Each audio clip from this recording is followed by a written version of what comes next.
جود مورنينج، صباح الخير. سيداتي سادتي، إذا كنا كلنا بنشتكي من سمعان الأطرش فربنا يكون في عونه وعنا من قرايبه. سمعان الأطرش يوسف عوف مع عادل الطبجي وأنور محمد.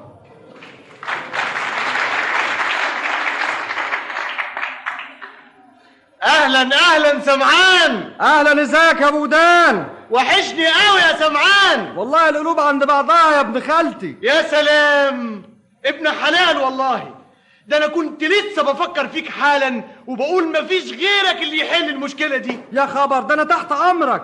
إيش حال يا أخي، ما كناش قرايب. يا عيني على النبل والاخلاق العاليه. أي خدمة يا أبو دان.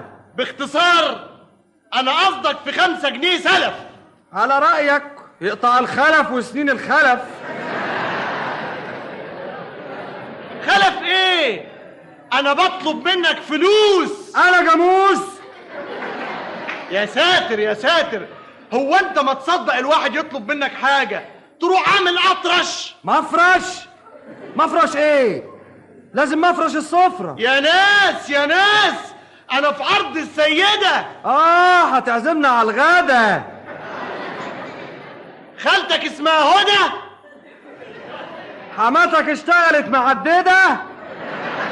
ألف مبروك. هيحموك احسن عشان تنضف شويه. هتطبخ لنا ملوخية خالك بيجر عربيه وعليها تقلية. تقلية ايه؟ 3 جنيه. هتديني 3 بس؟ وكمان سلطة خس طبعا. محتاجهم عشان العيال. انا زي الشوال. يا ساتر، ده انت لسانك طويل. هتستلف من خليل. ايه الحكايه يا جماعه؟ قال وادي خليل اهو. اهلا اهلا ابن خالي. اهلا بيكم اهلا. ابو دان عايز يستلف منك 5 جنيه. مالها رجليه؟ بقول لك عايز يستلف منك فلوس. الله يسامحك، انا مهووس. على العموم مقبولة منك عشان ما معيش فلوس وجاي اتغدى معاك. بعت ودانك للسباك.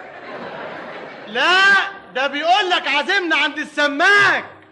يعني مصممين زي بعضه اعزمكم على الغدا اهو كده يا اخي. امال تعبنا ليه من الصبح؟ يعني سمعتم اهو. حد ما يسمعش الكلام المغذي ده؟ طب بس من غير مؤاخذة، ايه؟ ما عندناش غير طعمية.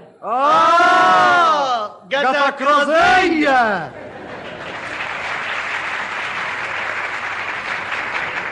هايل يا باشمهندس، هايل.